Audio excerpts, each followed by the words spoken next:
And I'm joined now by USA Today's Washington Bureau Chief Susan Page. 9 weeks to go, Susan. And both candidates seem as much as ever to be looking to frame this election as a referendum of trust. And so Donald Trump now has had his charitable giving questioned, his foundation's donation to the Florida Attorney General Pam Bondi, questions about it as the decision was being made whether or not to investigate Trump University. What does it mean for both candidates right now? You know, it's interesting. Both candidates want to frame this election as a referendum on the other side, right? They don't want it to be about them. Hillary Clinton wants it to be about Donald Trump. Can he be commander-in-chief? Donald Trump wants to be about Hillary Clinton. Is she trustworthy? And that is, I think, dangerous for our politics, because whoever wins may lack the kind of mandate and the kind of good feeling that you have when you run an election that's for yourself and not against the other guy.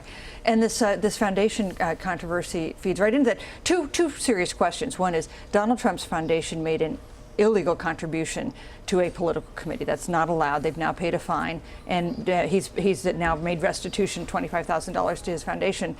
The second thing is the timing certainly fuels questions about whether he was trying to influence Pam Bondi's decision in Florida about whether to go ahead with an investigation into Trump. And there's a question of intent here. We don't know if Pam Bondi made a decision not to investigate Trump University based on this donation, but again, the timing certainly suggests further questions need to be asked. And here. She makes the point that when she solicited a contribution from Donald Trump, she didn't realize that the Trump investigation was potentially underway.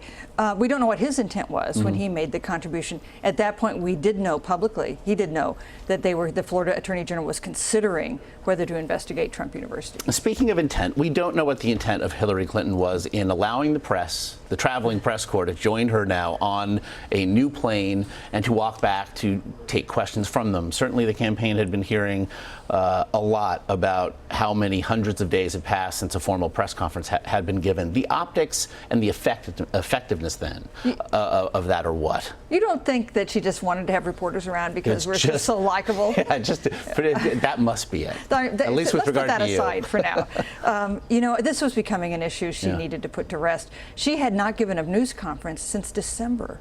She's running for president, no news conference with the reporters who cover her since December. Now, the reporters who cover her who were on the plane yesterday got together and conferred and decided that was a news conference that she gave on Monday. So now that string has been broken. And let's hope she has more news conferences, because as unpleasant as reporters can be, this is part of our process, part of our democracy when we're looking at elections. And so she took questions regarding the email scandal that really continues to burgeon. Also, she touched on the recent Russian hacks of the DNC and again suggested that Russia is looking to directly influence this election. What do you make of her decision to keep that on the front burner? First of all, I think this is a hugely important issue and one that we all should be paying a lot of attention to.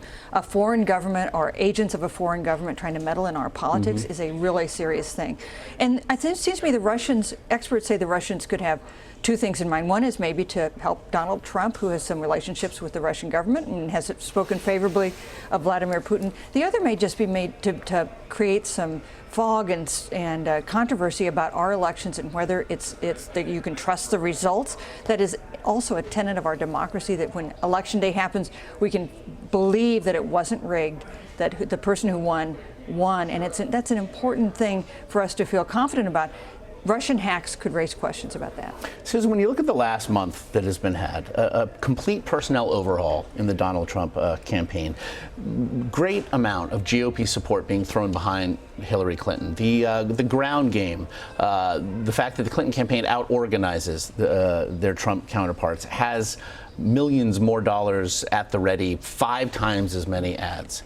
How is it that this is not, at this point, a runaway? You know, there are some Democrats who are asking that question as well.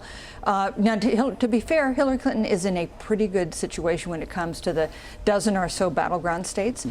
Donald Trump has a very narrow path to the White House. He has to hold test to all the states that Mitt Romney won and then flip 4 big states that went for Barack Obama. That's a big task, but some Democrats look at this and say, with this very well-qualified candidate, Hillary Clinton, very experienced, with a campaign that has spent huge amounts of money, done a lot of organizing, and is only single digits ahead nationwide, of a candidate who has never run for office before and who a year ago I think none of us expected to be the nominee. And who has undone the cornerstone of his campaign with regard to his stance on immigration, did so again yesterday. I also want to ask you about something else he said yesterday with regard to his tax returns.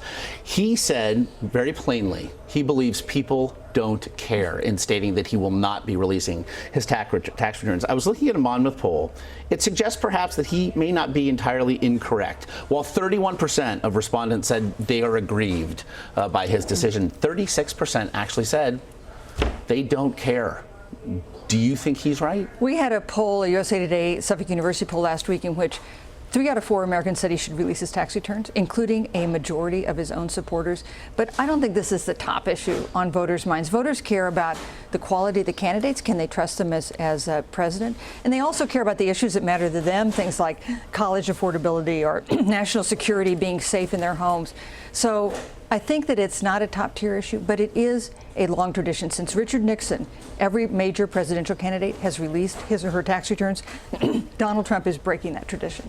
Well, and they make the turn for home, and down the stretch they come. I shall stand. So nice to see you. Susan, really appreciate it.